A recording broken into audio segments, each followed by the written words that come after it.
Good afternoon. My name is Glendita Speech, and today I will be speaking about the controversy of malpractice lawsuits. Here I am with my audience. I will be introducing them at the beginning and at the end of my video. The controversy of malpractice lawsuits. The mystery of malpractice lawsuits. Healthcare costs are increasing out of control. Everyone has noticed increases in premiums, copays, deductibles, etc. The number of uninsured Americans continues to grow. Much of the healthcare cost problems can be contributed to medical malpractice lawsuits. The trending thing nowadays is for people to make up or try to see any way possible to sue the system, to sue doctors, to sue hospitals. All they're trying to do is trying to gain a large sum of money and put it in their pockets, and it just makes it a lot difficult, a lot harder for people that actually undergo a malpractice, for them to gain the benefits that they actually deserve after they've after they've been through a malpractice. When a patient sues a doctor for malpractice, they may recover monetary damages for lost wages, medical bills, pain, and suffering. A lot of politicians have actually looked into this malpractice lawsuits, and they've noticed the trend. They've noticed a lot of people trying to sue the system, scam the system, collect money when they don't deserve it. In many cases, they're even hurting themselves to make this appear real, to make this appear like they really did suffer a malpractice, like the medical team really did commit an error. So their proposition has been to put a cap of amount of $250,000 on the pain and suffering portion of the money that they collect. If they do this, they feel that the money will be given based on the suffering that they actually went through. Benefits after a malpractice lawsuit. The pain and suffering of a patient after a malpractice may sometimes have lifelong consequences. Many times, the money they receive after a lawsuit may not be enough to compensate the psychological effect it has on the individual. It may leave them physically impaired and unable to live a normal lifestyle. The monetary compensation in many cases is extremely necessary, and they deserve every penny of it after they've been put through unnecessary suffering. In other words, the benefits. The benefits are intended for the patient that actually experience a malpractice. Many times they could be left unable to walk, unable to work, unable to provide for their families. And these are the cases that the money is properly distributed to these families because they actually need it.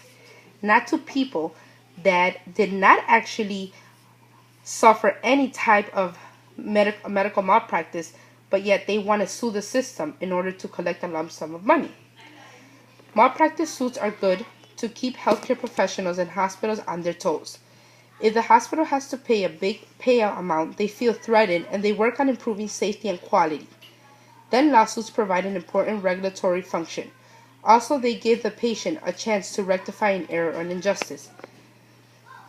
What happens with this is that many times when a hospital is sued for a malpractice, this is when the attorneys come into the picture.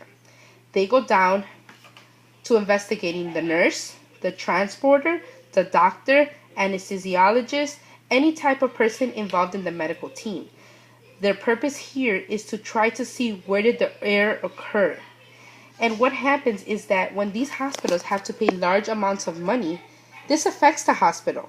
Therefore, they take measures to avoid these errors of happening again. They don't want to pay large amounts of money. The hospital loses money like this. Doctors lose money like this. Their insurance goes up. The doctor is affected. The hospital is affected. The reputation of all these people are affected. Therefore, what they try to do when the attorney becomes involved, the hospital attorney, is that they want to investigate where was it that the error occurred so they can avoid it from happening again. Which, in my personal opinion, I think that is actually very beneficial for the patients, just because you know that now they're taking that extra step to be cautious and making sure it doesn't occur again. The cons of a malpractice lawsuit. Many times, patient wants to sue a doctor just because of the monetary compensation. They're awarded large amounts of money, and in many times the damage is exaggerated in order to collect high amounts.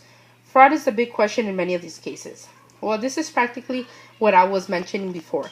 A lot of times people just make up these damages and they hurt themselves just to collect large amounts of money. They're scamming the system. This is the million-dollar question. Should limits be placed on monetary awards in the medical malpractice lawsuits? Well, like mentioned, this is a very controversial topic. Many people say yes, many people say no. Now let's compare. I would say no, that a monetary award should not have a limit just because each malpractice case is different. Putting a monetary cap on all lawsuits creates the impression that all of them are the same. Should the pain of brain cancer create the same damage limit as a broken bone? Certain doctor mistakes can lead to pain that lasts a lifetime, and other mistakes lead to little or no pain. I strongly believe that if we put a cap off, patients who have had major damage will not get the proper compensation after the pain and suffering. Now, on the other hand, I say yes, there should be a cap off, because a cap off actually means less fraud. Yes, less fraud. Filing a lawsuit takes a lot of time and may be expensive. Patients may be discouraged from filing if they know that compensation has a cap off and the money will be awarded based on the damage occurred. If there's a cap off, there will be less people trying to benefit from these malpractices. Doctors would pay less insurance and would be willing to offer more free services. So this is actually it for my presentation. I would like to thank my audience for hearing very patiently.